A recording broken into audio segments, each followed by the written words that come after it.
भला दुनिया में ऐसा कौन होगा जिसे सोने की चाहत नहीं होगी।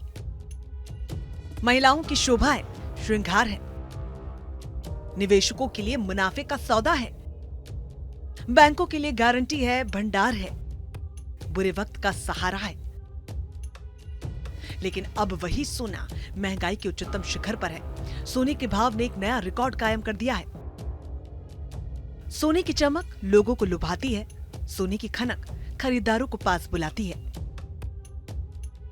हिंदुस्तान में तो सोने का हर घर से नाता है, अमीर हो या फिर गरीब, जिसकी जैसी हैसियत वो अपनी जेब, जरूरत और चाहत के हिसाब से उतना सोना खरीदता ही है। लेकिन 71,000 रुपए प्रति तोला सोना खरीदना हर किसी के बूते की बात नहीं।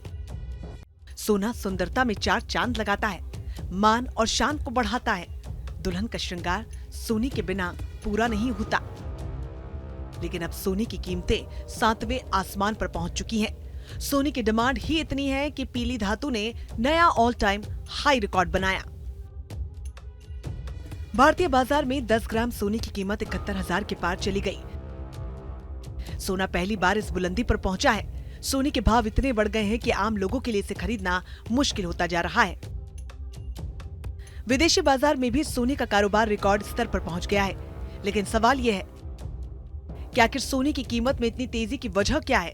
आखिर सोने की कीमतें 7वें आसमान पर क्यों पहुंच गई हैं? रोज रोज सोना ऑल टाइम हाई क्यों बना रहा है? दरअसल कई देशों के सेंट्रल बैंक अपने रिजर्व में सोने का भंडार बढ़ा रहे हैं। भारतीय रिजर्व बैंक और चीन का सेंट्रल बैंक भी इसमें शामिल है। चीन के सेंट्रल बैंक ने फरवरी में 12 टन सोना खरीदा और मार्च में भी ये सिलसिला जारी रहा। आरबीआई ने इस साल करीब 13 टन सोना खरीदा है और उसके पास 817 टन गोल्ड रिजर्व है। अर्थशास्त्रियों के मुताबिक जब करेंसी और इकोनॉमी पर दबाव होता है, तब दुनिया भर के देशों के सेंट्रल बैंक बड़े पैमाने पर सोना खरीदते हैं। इन दिनों अमेरिका, चीन और यूरोप के कई देशों में मंदी की आशंका बनी हुई है। खासतौर पर चीन आर्थिक मोर्चे पर कई तरह की दिक्कतों का सामना कर रहा है। ऐसे में गोल्ड को बेहतर और सुरक्षित विकल्प के तौर पर देखा जा रहा है, जो अर्थव्यवस्था को सहारा दे सकता है। ऐसा माना जाता है कि सोने की कीमतें दुनिया के बाजारों में तब बढ़ती हैं जब डॉलर कमजोर होता है, साथ ही जब दुनिया के किसी हिस्से में अस्थिरता या युद्ध का माहौल होता है। रूस और यूक्रेन के बीच 2 साल से अधिक समय से युद्ध चल रहा है। उधर इजराइल और हमास के बीच भी जंग जारी है। ईरान और इजराइल के बीच तनाव की चिंगारी कब शोले में बदल जाए, ये कहा नहीं जा सकता। युद्ध के हालात में दुनिया के बाजारों में अनिश्चितता का माहौल बना हुआ है, जिसके चलते सोने की मांग बढ़ गई है। सोने में निवेश को सुरक्षित माना जा रहा है, जिसकी वजह से सोने की कीमतें लगातार बढ़ती जा रही हैं। सोने की कीमतें प्रति 10 ग्राम 71,000 के पार पहुंच चुकी हैं। पिछले कुछ समय में सोने के आभूषणों की खरीदारी में कमी आई है। दुनिया के गोल्ड रिजर्व की बात की जाए तो अमेरिका पहले नंबर पर है। उसके खजाने में करीब 8,133 टन सोना है। इसके बाद जर्मनी, इटली, फ्रांस, रूस, चीन, स्विट्जरलैंड और भारत का नंबर आता है।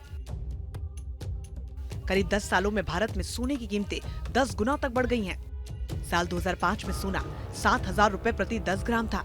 इसके 5 साल बाद यानी साल 2010 में सोने का भाव 2 गुने से भी ज्यादा बढ़कर 18,500 रुपए हो गया। फिर साल 2015 में गोल्ड रेट उछलकर 26,343 रुपए पहुंच गया। साल 2020 की बात करें तो सोने का भाव 48,651 तो साल 2022 में 56,100 रुपए हुआ। साल 2023 में सोने का भाव 61,100 रुपए के पार पहुंच गया और अब साल 2024 की बात करें तो सोना अपने ऑल टाइम हाई पर है। प्रति 10 ग्राम कीमतें 71,000 रुपए के पार है।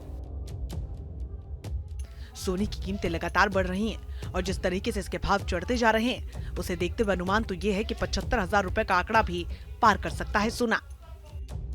Team news nation.